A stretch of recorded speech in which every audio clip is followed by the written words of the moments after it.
नमस्कार, मैं सुब्बे यादव मेरे हिंदी शिक्षण चैनल सुब्बे हिंदी स्टार में आपका स्वागत करता हूं। आज हम कक्षा 12 के लिए लेके आए हैं अपठित गद्यांश।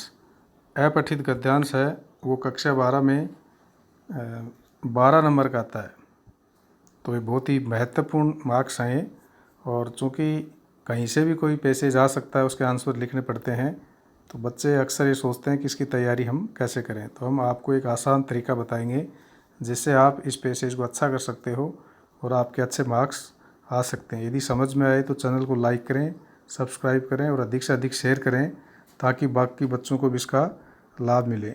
और एक वीडियो को अंत तक जरूर देखें, क्योंकि अंत में एक पैसेज के माध्यम से हम समझाने का प्रयास करेंगे कि आंसर आप उसमें कैसे लिख सकते हो, कैसे ढूंढ सकते हो।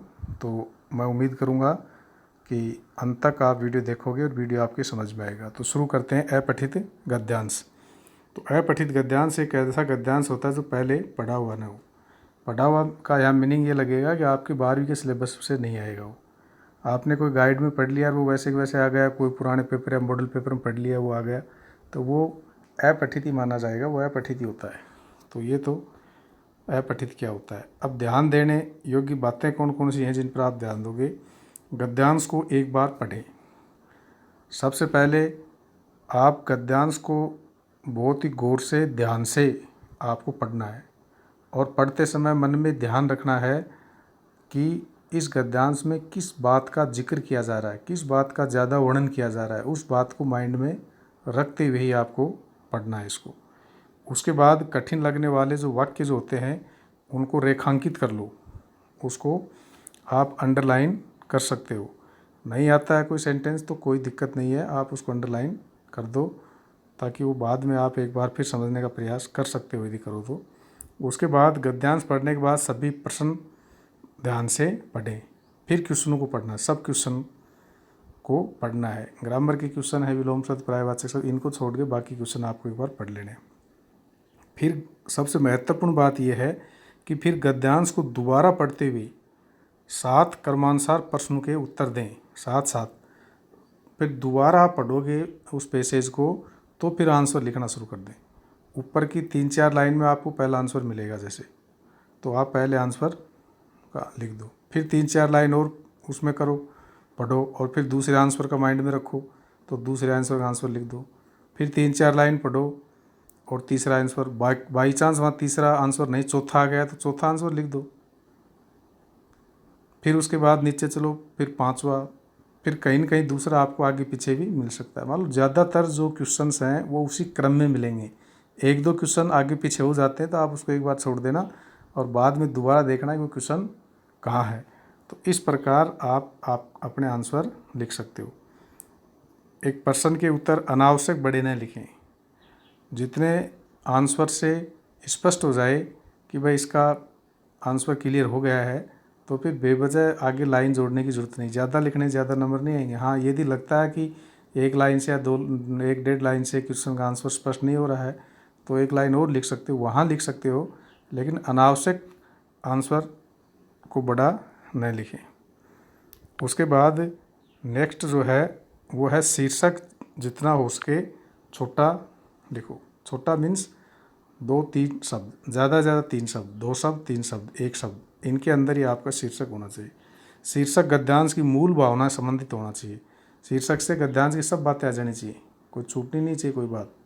तो ये थोड़ा सा आप उसमें देखोगे। जैसे एग्जाम्पल की बताओ, कई ऐसा होता है जैसे मोबाइल के ऊपर शीर्षक है तो उसमें मोबाइल के लाभ भी हैं, मोबाइल की हानि भी है, और आप शीर्षक में लिख दिया मोबाइल के लाभ तो वो शीर्षक गलत है क्योंकि हानि भी है उसके अंदर। आपने हानि लिख दिया मोबाइल की तो भी शीर्षक गलत है। तो क्या लिखोगे, मोबाइल के लाभ या हानि, या फिर आप सीधा ये लिख दो मोबाइल, क्योंकि फिर दोनों चीज़ें आ जाएंगी उसके अंदर। तो ये थोड़ा ध्यान रखना है कि उसमें पूरे को कवर करे वो। और उसमें कुछ ग्रामर के क्वेश्चन भी आते हैं जिसके अंदर उपसर्ग है, प्रत्यय है, ज़्यादातर उपसर्ग प्रत्यय आते हैं, तो इनको थोड़ा पढ़ लेना कि उपसर्ग जो फर्स्ट में लगते हैं लास्ट में लगते हैं वो प्रत्यय है। और थोड़ा संधि पढ़ लेना, बहुत कठिन सब संधि ऐसे नहीं आती है, थोड़ा बहुत जनरल पढ़ लेना। बाकी विलोम शब्द, पर्यायवाचक शब्द तो आप जितना आपकी कितनी ज़्यादा आपके शब्द को आप पढ़ते रहे हो, पहले कितना याद करते रहे हो, कितने शब्दों का अर्थ आप जानते हो, उस आधार पर इसके आंसर दे पाओगे। अचानक आप परीक्षा के दिन में सोचोगे विलोम शब्द पर्यायवाची तुम बहुत से पढ़ लें, उनमें भी न आए, तो ये उपसर्ग प्रत्यय और संधि के लिए मैं कहूँगा आपको कि इनको आपको पढ़ना है। उसके बाद जिसका मैं जिक्र कर रहा था, एक पैसेज है, उसको हम बताने का प्रयास कर रहे हैं। यहाँ एक पैसेज दे रखा है और इस पैसेज में जो मैं बात समझाने का प्रयास कर रहा हूँ वो समझना आपको। जैसे इसमें पहला क्वेश्चन है, हमारे धर्म नीतिकार नैतिक मूल्यों के प्रति विशेष जागरूक क्यों थे। अब ये जो क्वेश्चन है इसका आंसर है वो यहाँ है ऊपर फर्स्ट के अंदर, इसका ये आंसर है इसका। यहाँ पढ़ोगे देखोगे तो यहाँ इसका ये आंसर होगा पहले नंबर पर। दूसरा है क्वेश्चन का आंसर, जो क्वेश्चन आप पढ़ के देख रहे हैं ना, मैं एक समझाने के लिए बता रहा हूँ आपको। दूसरा है उसका आंसर यहाँ नहीं है, या तीसरे का आंसर आ गया इधर, फिर चौथे का आंसर यहाँ है, पांचवे का आंसर यहाँ है। मैं बताना चाहता हूँ तो उसी क्रम में आए, पहला, तीसरा, चौथा और पांचवा। अब एक क्रम को थोड़ा भंग हो गया, दूसरा यहाँ आना चाहिए था, लेकिन दूसरा आंसर यहाँ आ गया। तो एक दो क्वेश्चन ऐसे होंगे जो आगे पीछे क्रम को वो भंग कर देंगे, बाकी उसी क्रम में इनके आंसर आते हैं। तो आप पैसेज को पढ़ो तो बस आपको ये ध्यान रखना है, पैसेज को पढ़ते समय आपको ये ध्यान रखना है।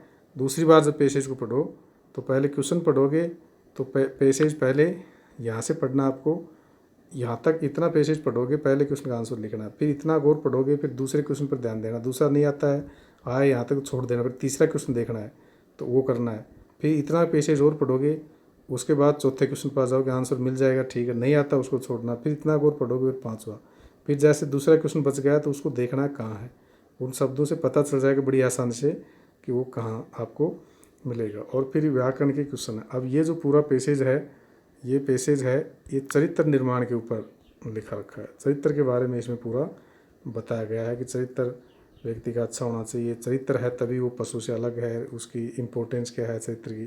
तो इसमें चरित्र निर्माण है वो हम इसका शीर्षक लिख सकते हैं, चरित्र का महत्व लिख सकते हैं, अकेला चरित्र लिख सकते हैं।